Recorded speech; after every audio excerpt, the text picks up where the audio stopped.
Hey, greetings, everyone. Wow, we already have some comments, and we're not even live yet. I'm very happy to be joining you today on Outspoken with citizen journalist Bruce Cain. Welcome, Mr. Cain. You are literally the first person smoking on my podcast. I Oh, don't know if that's all right. It's that's a habit. that's It's a habit I need to break, by the way. it's But yeah, it's fine. I don't get the secondhand smoke here yeah. virtually, so you can do whatever makes you comfortable. Thanks so much for joining us. Um, so Mr. Cain is here because he wrote a Substack that I thought had a lot of important links and observations in it. And it's controversial, but we are no strangers to controversy here at Outspoken. So, Mr. Cain, why don't you just introduce yourself a little bit, your bio, and then we'll get into your essay on Substack, okay? Which one are we looking at? The Legal basis for the Islamification of the U.S. The one oh, you sent me. Yeah. okay. Well, let's see. I was born in '54. I've been an activist most of my life. I started out '72, senior year of high school at Dearborn High, which is the largest Muslim area of the U.S. Organized some protests at the high school. And then when I went to Michigan State, I met a sociologist and helped organize the bus runs for the DC demonstrations. So you'll have to inform us, like we're not familiar, what demonstrations, what DC demonstrations. Oh, I'm sorry. I'm sorry. Yeah. I'm sorry. The Vietnam War, '72. Oh, wow. All right. That's Yeah. important to know. So it just shows how old I really am. And then about 8 years later, in 1980, I got a letter from the Legal Guild, I think it was, and found that I had been surveilled since 11th grade in high school. Yeah, so that was, now everybody is surveilled, so I suppose we're all in the same boat now. And then after that, next thing I was involved in was the marijuana legalization thing. That started about '89. And that's when I started writing. I did internationally distributed magazine called New Age Patriot. And I just always thought that was stupid. You know, the marijuana laws were just stupid. And so I spent about 20 years on that up to about 2010. And I guess those are my only. You spent 20 years on marijuana laws? Yeah, I was an activist. Are you high right now, Mr. Cain? No, marijuana or tobacco? No, you know, I don't. When I was young, I did a lot of entheogens like LSD and mescaline, and I don't really smoke that much. I might have a couple joints a week. You know, that's about it. I don't start my day smoking by any stretch of the imagination. Gotcha. So anyway, by 2010, we had the right to grow, and so I thought it was time to change course. And about that time, 2009, the first of the globalist technology was introduced with the smart meters. So, you know, I kind of railed against that at the city councils and that. In Michigan. You're living in Michigan at this point? I live in Michigan. I've lived in Michigan all my life. In fact, I've probably only lived in a 10-mile radius my whole life, you know. So anyway, yeah, then came the smart meters and we railed against that. And then I think about 2015, they finally sent me a notice. Who's they? You got to be a little more drilled in here for this audience. I think it was the city. And, you know, it was either get the smart meter or have your electricity turned off. And so we got that. And then later on, we opted out. So I'm now paying $10 extra a month not to have a smart meter. Annoying. That's annoying. Yeah. And then the next thing that came was probably 5G, about 2019. Same thing, went up to city council and said, you know, we the dirty electricity, the EMF radiation. We Hmm. really shouldn't have this. Hmm. Once again, they just forced it on us. Right. And then most recently, they're installing smart water meters now. Huh. And so Interesting. a couple essays back, I wrote about this. I went to the city council and asked if we could opt out or somehow refuse them. Hmm. And city council never got back to me. And Hmm. if I don't get a water meter by January 6th, Hmm. they're going to turn off my water. So Uh, so, so I don't mean to interrupt you, but I think we've got a really good overview of your past as an okay. activist and citizen of Michigan. Mhm. And I know that you've got a Substack called Bruce's Newsletter on Substack. And I'm just going to fast forward a little bit, if I may. Sure. Um, your the essay from December 7th, for which I wanted to give you a chance to talk about it, talk about especially the links that you provide, which I think some of which are very helpful, Mhm. and answer questions, is titled The Urgent Need for Global De-Islamification. It's a very, I don't know, sweeping title. I mean, I would be very worried if someone wrote that, the need for global de-Judaization, right? It sounds like a, you know, vilification of one entity, but let's stay open because Okay. you do provide a lot of very objective links that are worth paying attention to. Right. I personally wish people were very, very careful about their language in such a time as this, and tried always not to paint with too broad a brush a whole religion, but let's drill into what I do think is very valuable in your essay. Having said that, the subtitle is How Mass Muslim Immigration is an Important Part of the Larger Globalist Control Agenda. And this is the first of a series you're either planning or executing. And you say, I have a unique viewpoint on this issue as I've lived in Dearborn, Michigan for over 70 years. And Dearborn has had one of the highest per capita populations of Muslims in the United States. So, and I'm glad you say this, while I love my Muslim neighbors, I've recently become concerned that radical Muslim and communist groups such as Antifa are gaining a significant foothold in Dearborn, Minneapolis, New York, and other American cities. There's Mhm. also a shocking rise in anti-Semitic speech since October 7th, 2023, in Israel. The same thing is happening throughout the other advanced societies in the world. And you then go into something very substantive. You ask the question, big picture, how did we end up with so much Muslim immigration into Western nations? And then, if you don't mind, I'm going to share some key points with my audience. Is that okay? Can I keep going? Oh, sure, sure. Okay, great.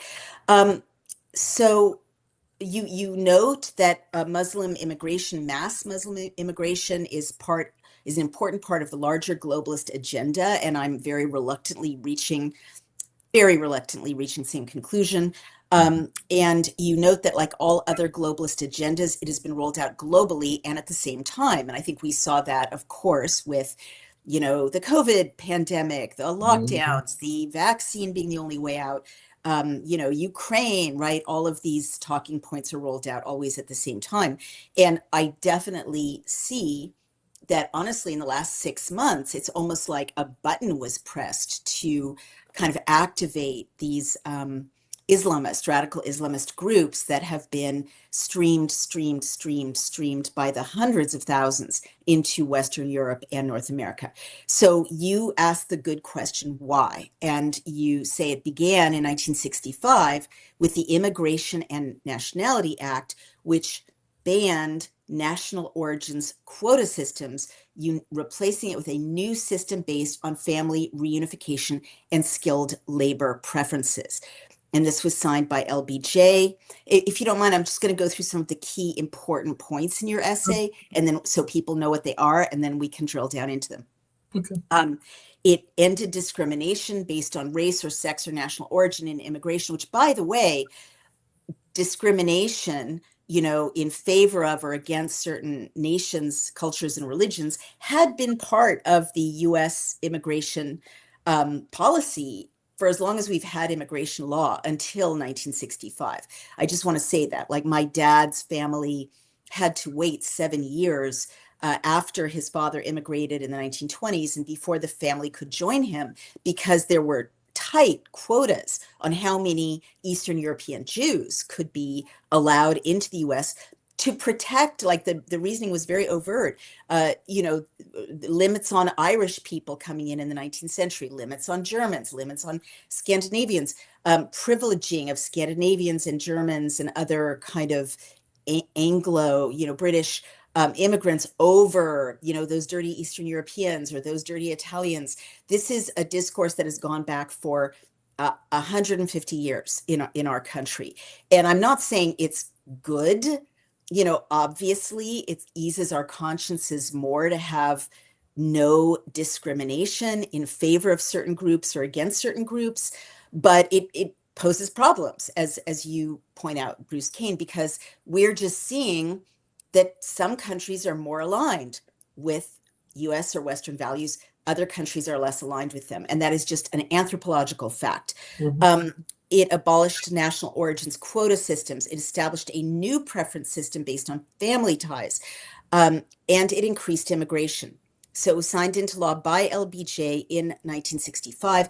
And you point out, I'm sorry, I'm paraphrasing you, that this was a historic departure from U.S. immigration policy that favored immigration from culturally similar European nations. Suddenly, we began bringing in, this is your words, cheap labor from Asian and African nations who were culturally very dissimilar, including a majority who were Muslim. This was also a complete departure from President George Washington's immigration policy, who wanted, quote, virtuous, end quote, immigrants, those who shared our cultural norms. Hey everyone, it's Naomi Wolf of Outspoken and Daily Clout, and I want to tell you about gold. Every major financial collapse has been preceded by the same 7 warning signs: before the Great Depression, before the 1970s stagflation, before the crash of 2008. And now all 7 are flashing red again for the first time in over 15 years. American Alternative Assets just released a free report called the Bellwether Signal.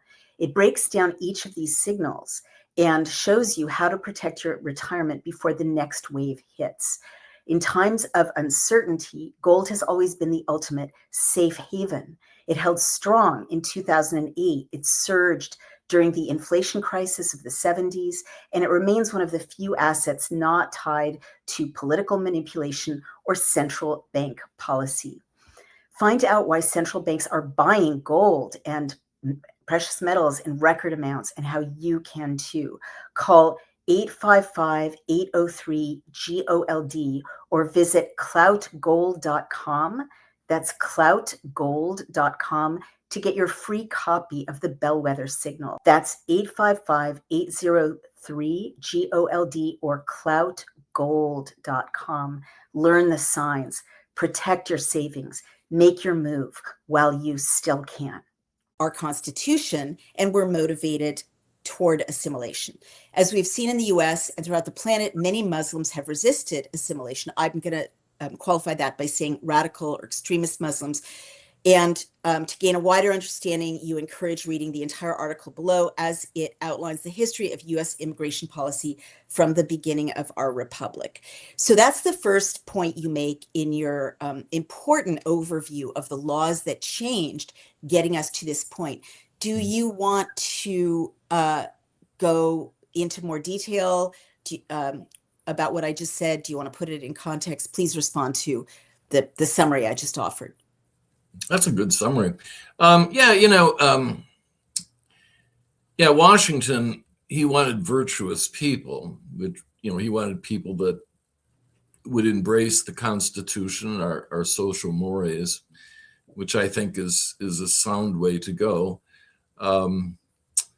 65 was a big departure. And then the second came after 2000, and we've just seen so many, like Dearborn Heights in Dearborn have, and I think especially during the Biden administration, but I can't say how many, but like, I buy my tobacco at the shop owned by some people from Yemen.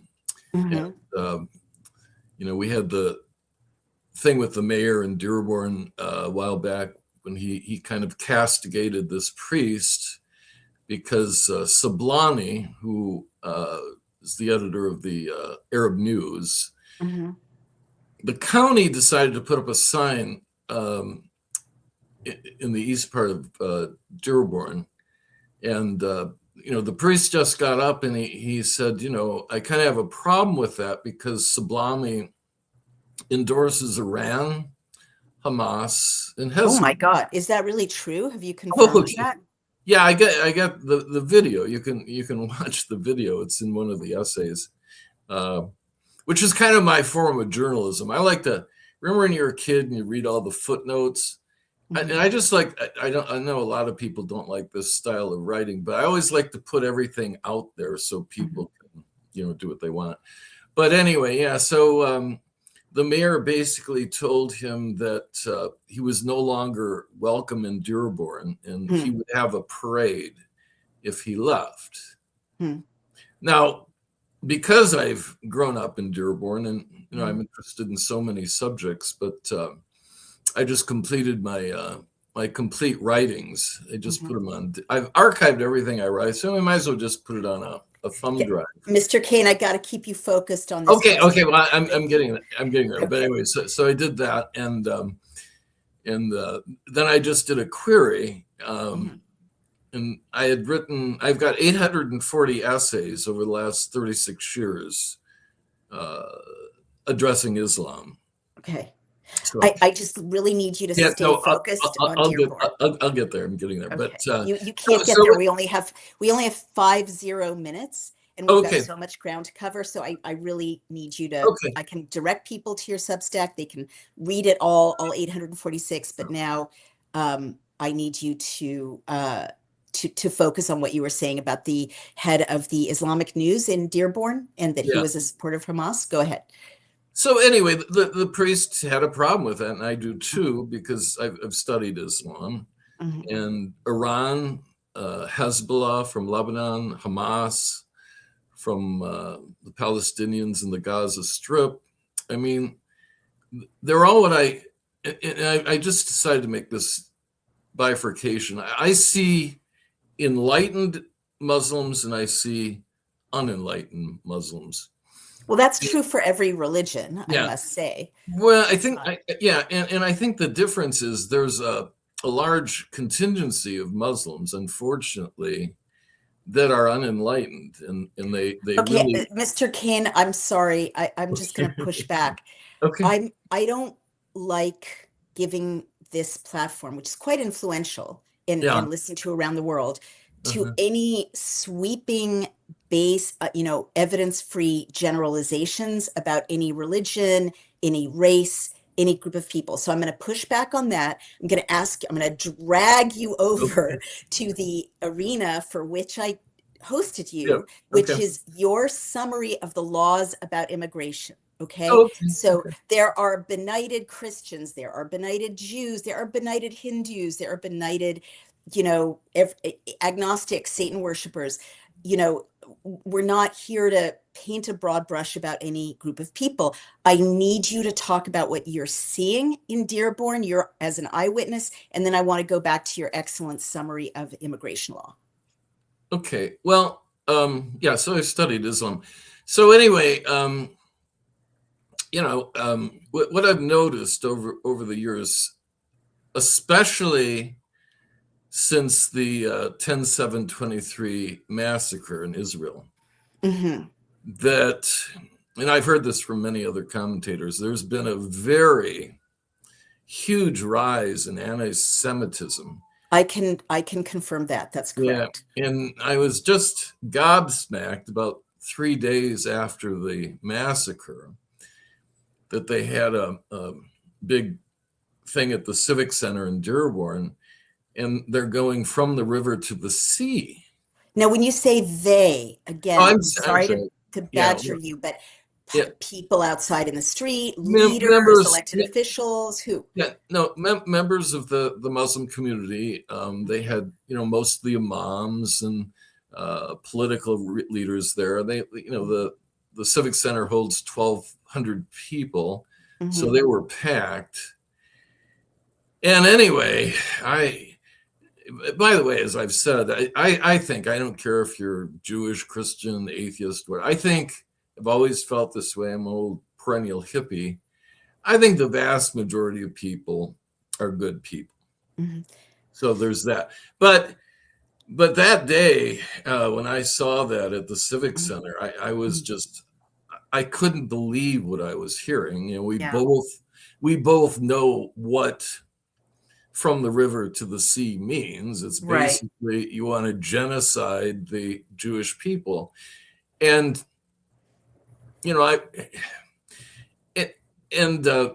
for example, with Sablani, Hezbollah, Hamas, Iran, Qatar, these are all exponents of the Muslim Brotherhood who wants a global caliphate.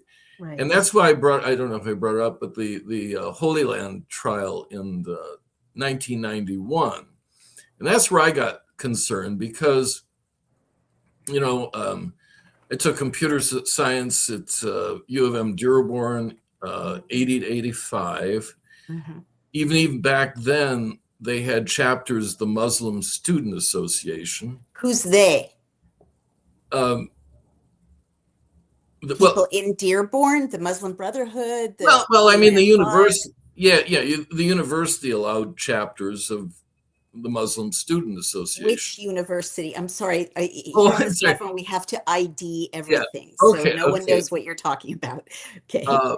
U of M Dearborn. Okay, University of Michigan Dearborn. Okay, allowed chapters of the Muslim Brotherhood. Is that what you're saying in the 1990s? So that would 80s. So that would explain the radicalization of a whole generation. Well, I never thought. I never thought much about it back then, actually. It wasn't until 91 when they exposed the Muslim Brotherhood strategy and the groups that were involved, like Muslim Student Association, CARE, I think it's ISNA. I can't think of what that acronym stands for, but there were about a dozen of them. And then, now you've got Qatar spending millions and millions of dollars gaining influence in Harvard and, some of our most prestigious universities. And I just find this very troubling because I just find it very troubling. The reason I differentiate is kind of something I came up with recently because, Islam started about 620 AD. The Enlightenment was probably from the 1500s to the 1700s. And that's really where our liberal democracy comes from, our Constitution, our Bill of Rights, our right to freedom of speech, freedom of inquiry. They all come from that. And the thing I point out is that there are a lot of Muslim people that have not undergone the Enlightenment. Right. I don't know.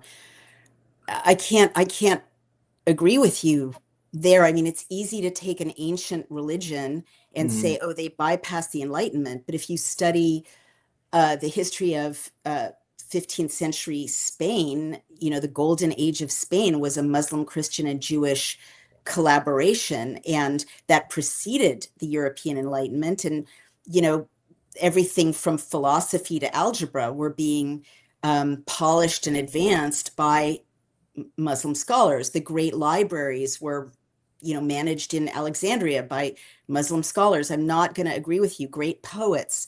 I think you could do that with any religion. You could say, look, those Jews have been around, in the desert since the end of for the pharaonic age. They bypassed the Enlightenment, but there have been Muslims in countries affected by the Enlightenment. Turkey was in close connection with the rest of Europe for much of the 19th century. North Africa was colonized by European powers, throughout the 19th century. I'm really going to push back on that. It's too easy. And I was in Iceland and they said proudly, we bypassed the Industrial Revolution. We skipped it. It doesn't mean they're more primitive technologically. Let's do this because I don't want to keep arguing with you about things that I don't agree with. The only real point I'm trying to make, like, I'll take it even further back. I've studied all sorts of stuff during my lifetime, and I try to come up with temporal frames. And one of my favorite temporal frames is Homo sapiens, us. So we've been around about 300,000 years. And probably about 150,000 years, number of genes changed, and there was what they call the brain explosion. And from that, we had our mirror neuron activity increased greatly. There's a gene I can't think of that probably led to both speech and language. And the first religion, which goes back about 100,000 years, is animism, which, interestingly, they saw everything as being part of a whole, which I always find interesting because that's kind of the string theory, which kind of went beyond the theory of relativity. Like everything is connected. Everything is connected. All the great mystics feel that. Yes, Mr. Cain, Well, this is totally. If I could just follow up the point. So the way I look at it, your literalist Abrahamic religions, probably the roots that go back maybe 4,000 BC, but we've got this time span. 100,000 years ago there was animism. It was only like 2,000 years ago Christianity. Judaism probably goes a little bit further, and then we had Islam around 620. So it's when you look at it proportionately, the Abrahamic religions just started maybe 2,500 years ago. 3,500 to 4,000. Okay, we'll give you that. You'll give it to me. And anyway, so that's how I kind of look at it. I've always looked at. Wait, I don't understand what you're saying, Mr. Cain. Like, this is a really good conversation if we were both high in the middle of the night in a dorm room, but I really need to drive you to your. All I'm trying to say is, in my version of religion, you have your literalist Abrahamic religions of the. They're not literalist. I don't know what you mean by that. Well, some people say that. And then on the other hand, you had your mystical traditions. And one of the things, at least in my readings, is that the mystical traditions were always malleable to the Enlightenment in scientific knowledge. So the Bruce Cain Substack, which I think is very helpful, goes on to point out the UN's role isn't, quote, pushing immigrants, but rather managing refugee crises by providing aid, coordinating responses, like with the Global Compact on Migration, and protecting asylum seekers fleeing conflict, with major influxes into Europe driven by wars in Syria, Iraq, and Afghanistan, leading to millions seeking refuge, though most Muslim growth in Europe stems from post-World War II labor migration and births, not just recent asylum. And so this is how the UN responds to displacement. Quote, bullet point, humanitarian aid, agencies like UN HCR, provide essential services to those displaced by conflict like Syria. Global compacts, the UN facilitates frameworks such as the Global Compact for Migration to help countries manage migration flows and share responsibility. Coordination, the UN networks assist governments in implementing policies, offering expertise to handle large-scale refugee situations. So I just want to pause for a minute there and have you, think about that because I'm afraid we lost Mr. Cain. He's not in the waiting room. I Sean is looking for Mr. Cain. I hope he's not offended, and I hope he'll come back. But in the meantime, let me keep going with his quite useful summary article. I've never had a guest flee my podcast before. I hope that all is well. I never like to burn bridges. So what I really want you to pause and think about is that the kind of examples I just gave you from Mr. Cain's essay, they change what migration looks like from our grandparents' generation or our great-grandparents' generation in the U.S.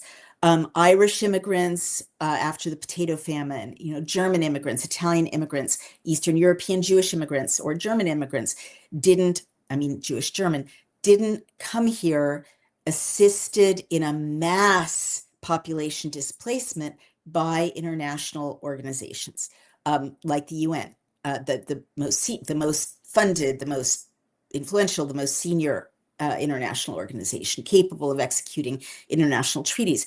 There was a kind of Darwinism, really social Darwinism, that applied to immigration to the West and to the US from other countries before the UN intervened in this dramatic way.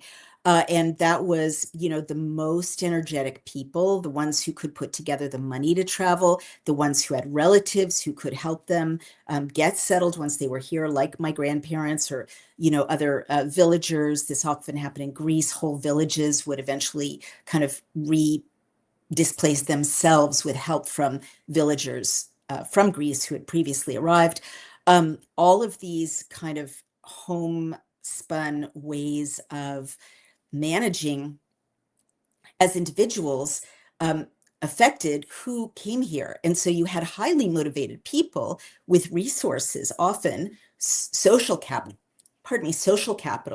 and also a great deal of self-help in place. And people who are highly, highly motivated, I love you too, Loki, to assimilate. And so once you have a completely different scenario, which Mr. Cain, summarized really well, of these major intergovernmental transnational entities like the United Nations, basically taking whole populations of people in war-torn countries. Often these fights had nothing to do with us. We didn't cause Syria, arguably we didn't cause the ongoing conflict. Certainly we didn't cause the failed state of Somalia. We didn't cause the corruption in Haiti and so on. But when the UN, goes in, says, okay, everyone here needs asylum from the instability and chaos in this horribly collapsed country, and then intervenes to get people transportation, get people housing, get people food, translate materials into their languages, and kind of resettle them wholesale, especially in places that never asked for them, right? Like all the Somalis who got plopped into the middle of Maine, a completely alien culture, or the Somalis who got shipped to, Minnesota.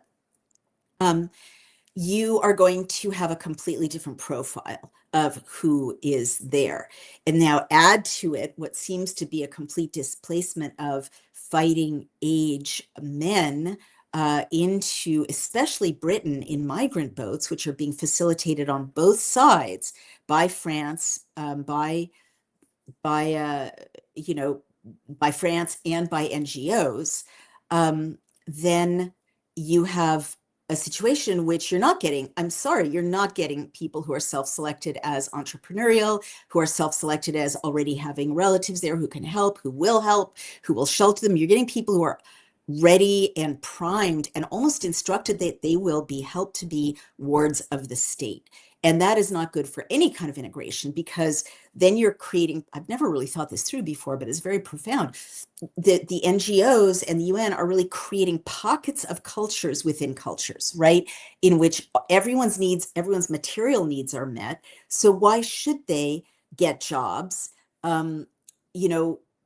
Which having a job is a fantastic, fast track to assimilation into a culture. You're working with people, you have to learn the language, you're working with customers, you have to learn the language. No, if you're a ward of the state, you never have to assimilate.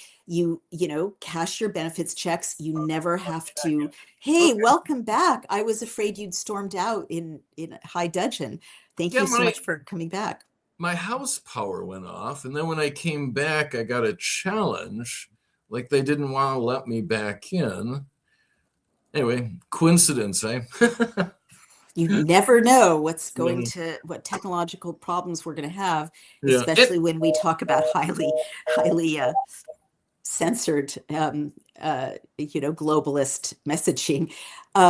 You would hate to And think that was intentional, wouldn't you? you never know. Sometimes a power outage is just a power outage, but welcome back. And I was able to make use of the time you were gone Okay.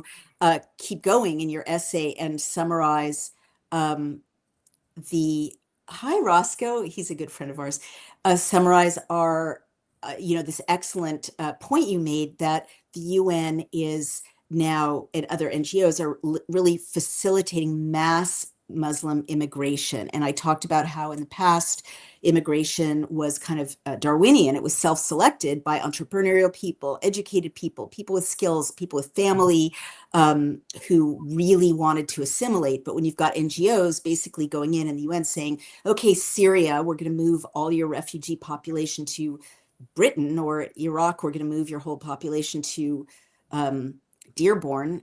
I'm not sure where the Muslims from Dearborn are, mostly Somalia. What's the origin of them, Mr. Cain? Well, a lot of the Muslims came in the 1890s from Lebanon. Oh, got it.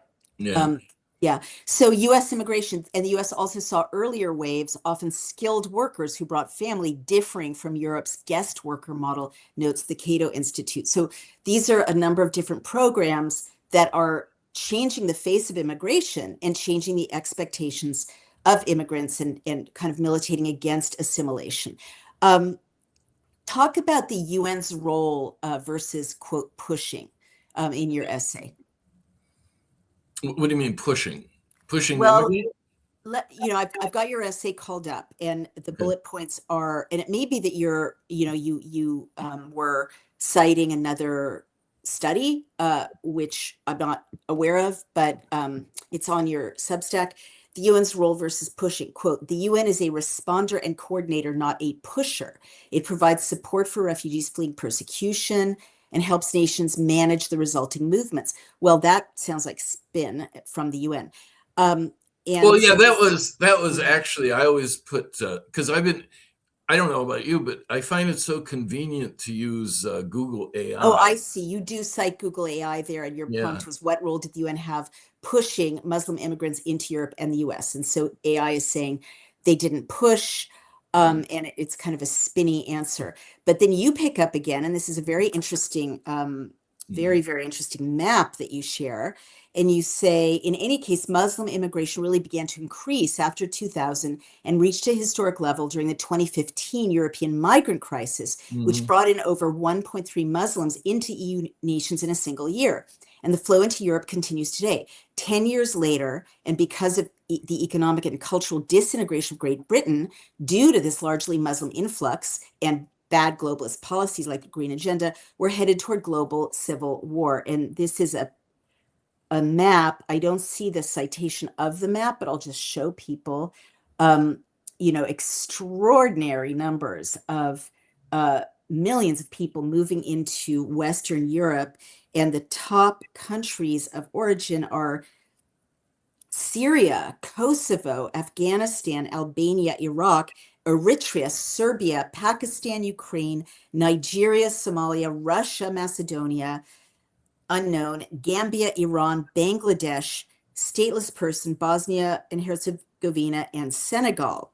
Mhm. And you can see the arrows flowing from North Africa and from the Middle East Mhm. into Europe, massive number of refugees and their migratory routes.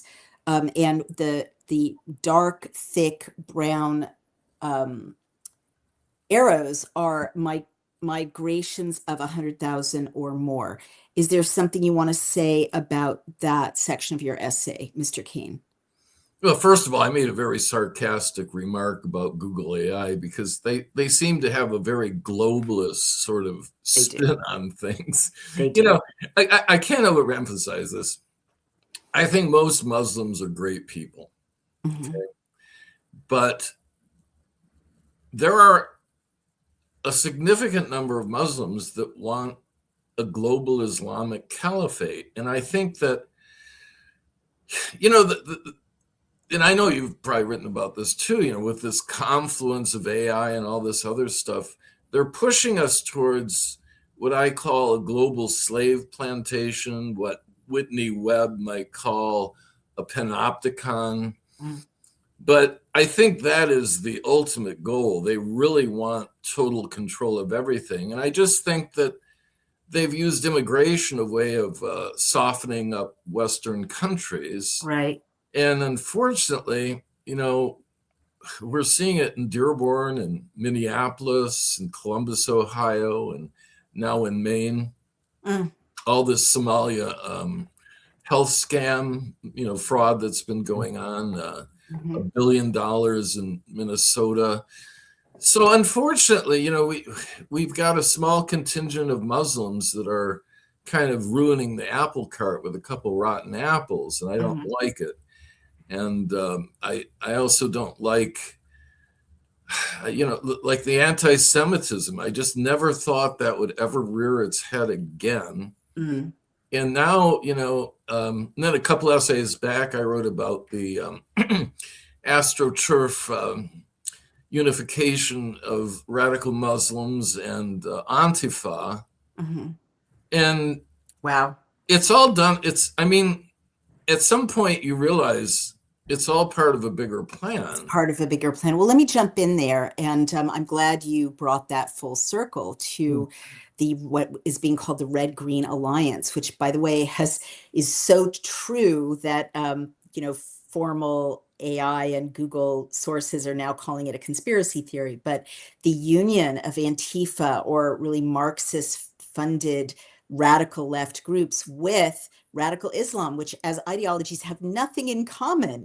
Marxists are atheists, radical Islamists are theists, but they are both, I agree with you, being used as cat's paws in a coordinated effort by globalists. So this is important. Since the U.S., you write, since U.S. withdrawal in August of 2021, the U.S. has admitted over 190,000 Afghanis.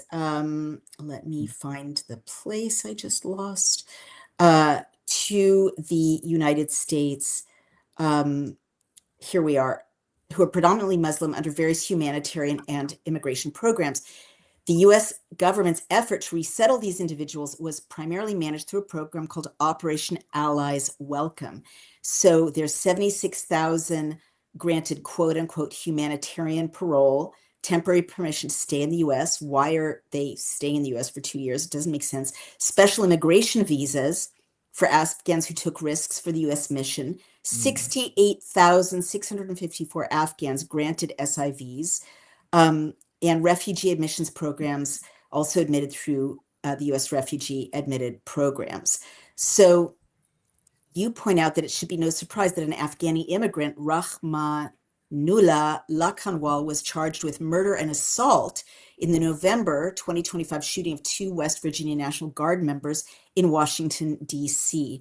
And this was a very terrible shooting. But you know, we brought in 190,000 people, some of whom may have helped us, some of whom may be connected to terror cells, some of whom may be both, right? Like my husband, Brian, who has served in conflict areas around the world, says that in many conflict areas, they assume that the people who are helping them may also be members of sleeper cells, or there to infiltrate, or there to report back, or there to, bring a suicide bomber. So it's crazy to me, given the instability of Afghanistan and how difficult it is to even do basic, due diligence on these people, that 190,000 Afghans have been resettled into the U.S. What's your view of the riff I just shared?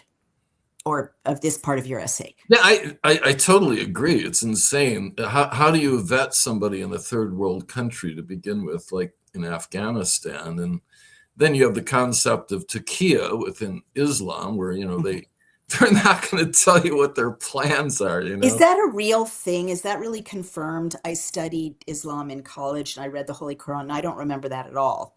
Oh yeah, taqiyya is a thing. What's your source for that?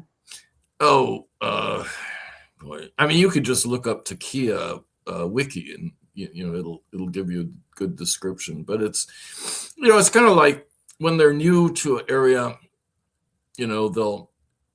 they'll say whatever they have to say, and then as you're seeing in Great Britain now that I mean, Great Britain is on the verge of a civil war right now. I cover it daily, and so you've got these ghettos, these no-go zones. Of course, is that really happening in Britain? A no-go zone, like I've been big reading time, about in Sweden? especially in London, and just the other week in Scotland, they tried to put another 300 immigrants in a hotel, and the people are not having it.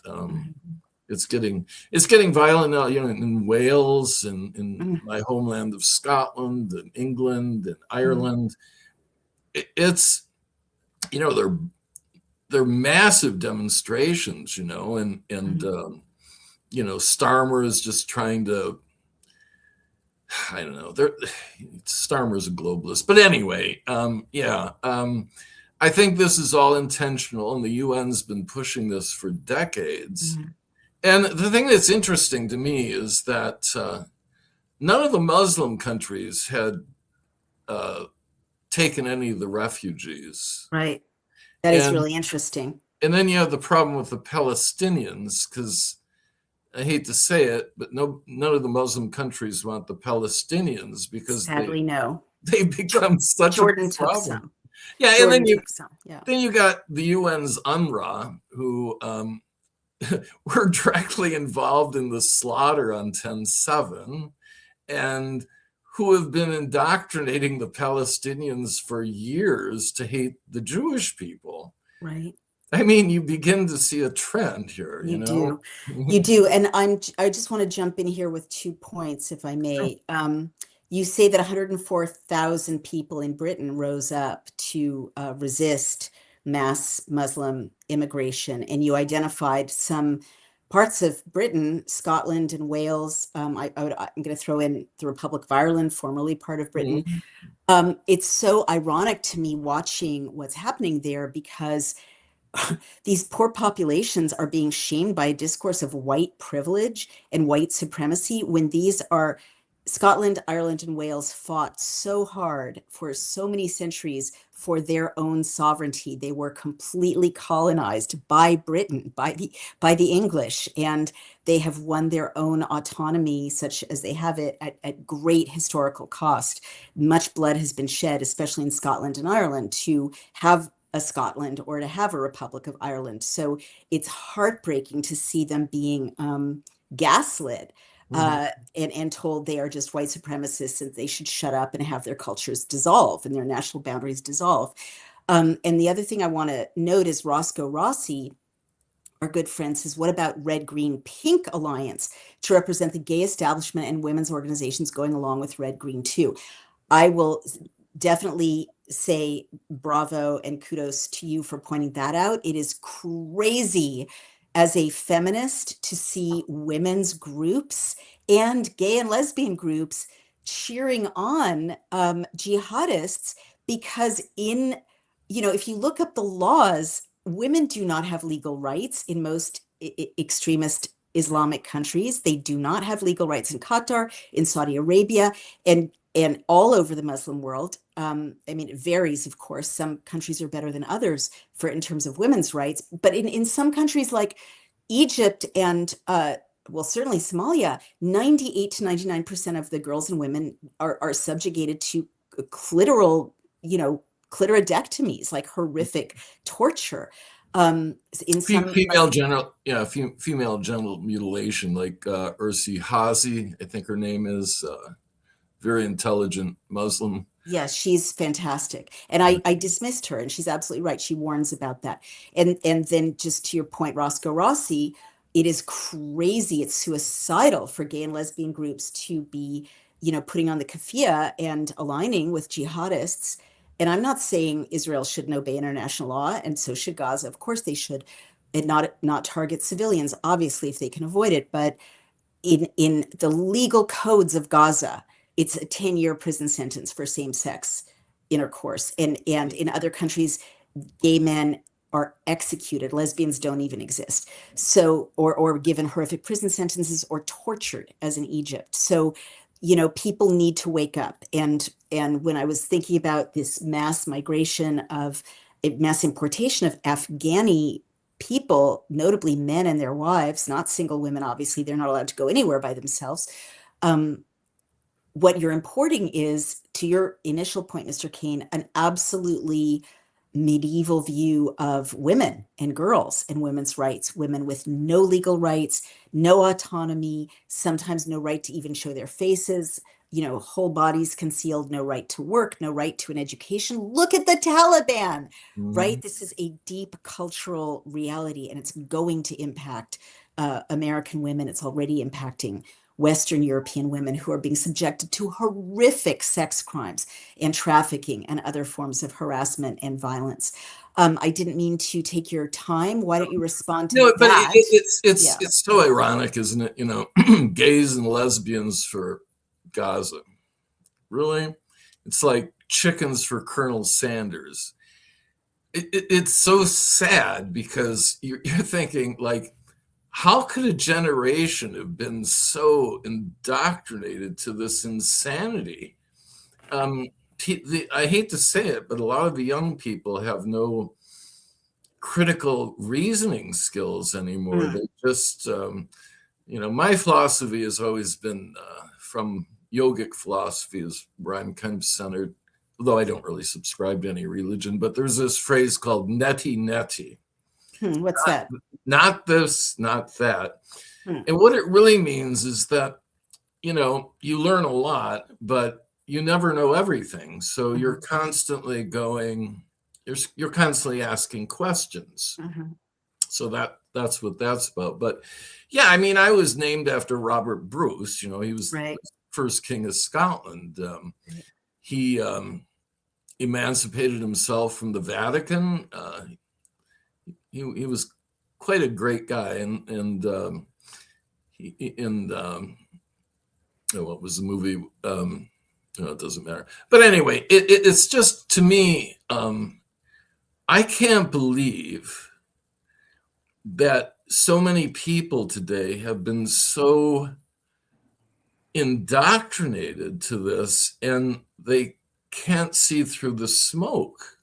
I mean, because how can a gay be for Palestine or Iran? Well, I mean, that's fair. You can be for a two-state solution, which I'm for as well. You can be for, not having more construction of Jewish dwellings in Judea and Samaria. I'm for that as well. You can certainly be for not targeting civilians.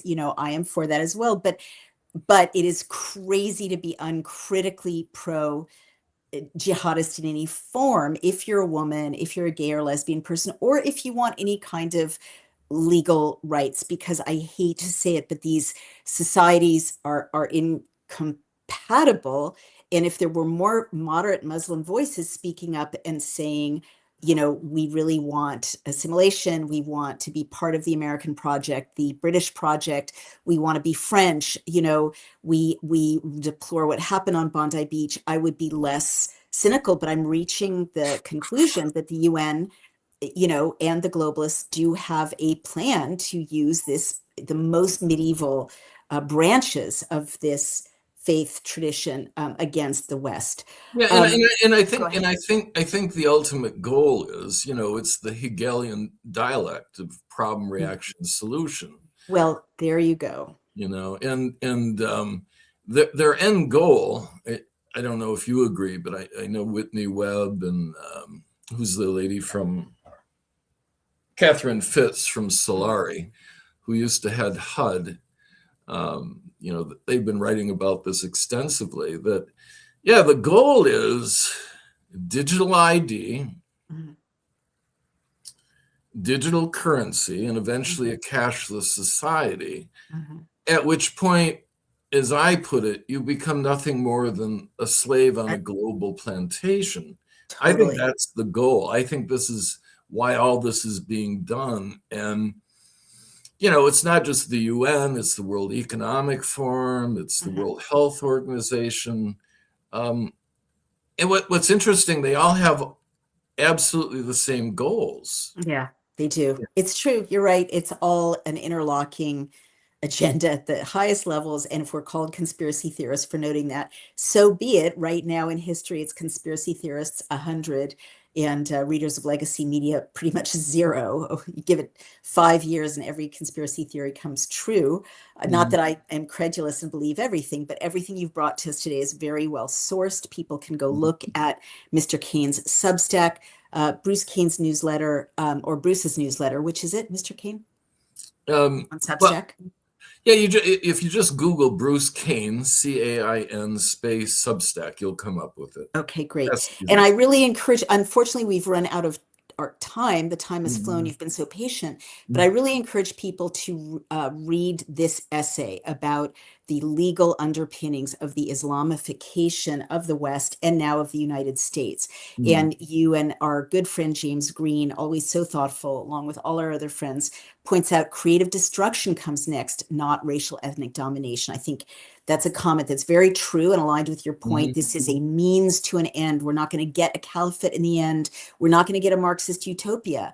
In the end, all the useful assets will be cleared off the chessboard, and it'll just be what you described, the digital slave global plantation. So we need to keep fighting. Thank you so much for joining us, Mr. Cain. And in addition to Substack, is there somewhere people can find you on social media? My dog is giving me a love gaze. That's about the only place I've been active, because I used to do a lot of YouTube. You can get my YouTube channel, but I don't post on YouTube anymore because they censor everything I write. In fact, I'll mention one last thing. Okay. 4 months ago, I distribute through Facebook groups. 4 months ago, it was virtually unlimited. I could do 40 a day. Right. Then about 4 months ago, they limited me to 4 a day. And with these last 2 essays, they won't let me post it to any groups at all. Well, then you're over the target. Well, Yeah. I had some question in the chat. This chick says this platform is watched globally, and this person sees 8 or 9 people watching. We're heavily censored, but incredibly, in spite of all that censorship. So whatever platform you're watching on, you may see 8 or 9 people watching, but we are number 135 in the United States for news commentary podcasts today on Pod Status, Podchaser, other rankings, and around the world in like 12 countries, including Russia, Indonesia, Nigeria, Greece, Germany, the Netherlands, Australia. We're up in the top 100 or top 200. So please, our voices are getting out there. Mr. Cain's important message is getting out there, but we do need your help because we are so throttled. So if you care about interviews like this and real reporting, which I bring you on Outspoken and with Daily Clout, please go to Outspoken and on Substack and subscribe or donate, and go over to Daily Clout and subscribe or donate to keep our doors open, and share Mr. Cain's Substack and videos. If you find them compelling, share mine. If you find mine compelling, you really get the media you support in our algorithmic world. Mr. Cain, thank you. I'm gonna send you off the platform now so I can thank our sponsors. Okay, but thanks we for really having appreciate you spending time with us, and thank you for letting me disagree as well as agree with you. It's how a good, free, frank exchange of ideas should always proceed, but you were very gracious about it. I'm grateful to you. Thank you very much. It was Thank great you, being Mr. with you. Cain. We'll see you again. Bye-bye.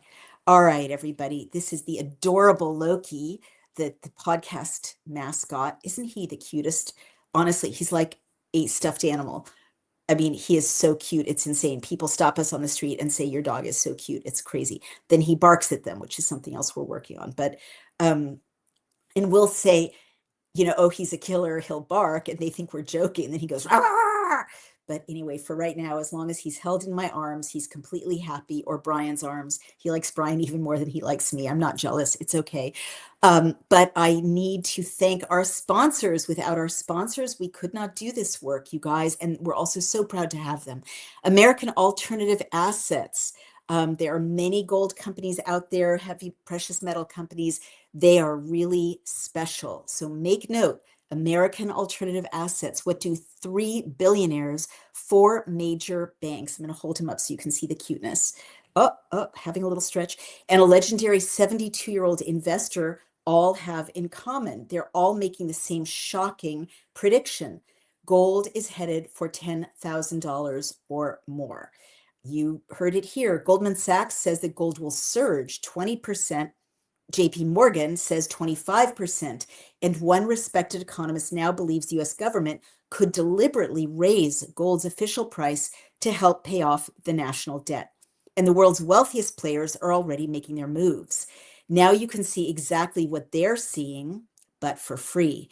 Our friends at American Alternative Assets just released a powerful new report, The Surprising Case for $10,000 Gold.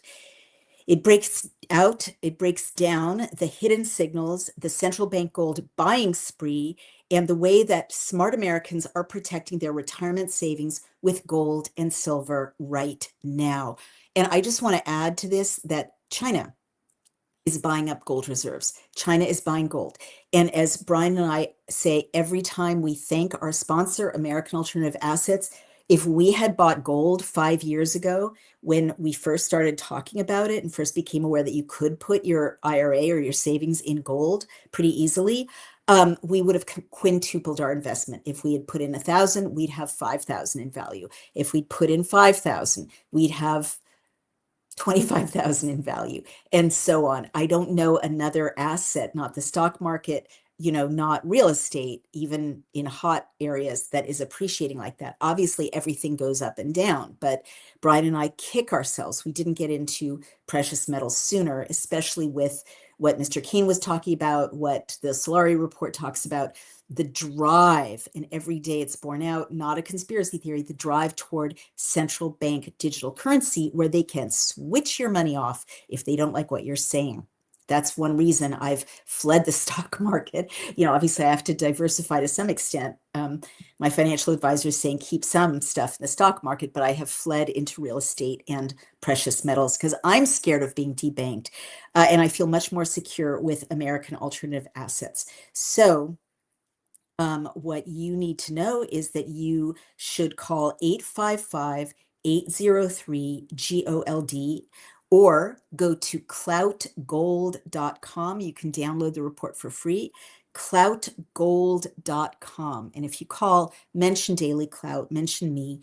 Go to cloutgold.com and do not wait. The window is closing fast. You need to find out how to diversify or invest in gold and precious metals in a crazy time like this. You guys, this has been Outspoken. Thank you for joining us, and I will see you very soon. Our next interview is about electromagnetic radiation. And thank you to listeners all over the world who are tuning in and making this podcast number 135 in the United States and top 100 or 200 in about a dozen countries around the world. Please keep going, sharing, and tuning in. It really means so much to me and to us. And I will see you later.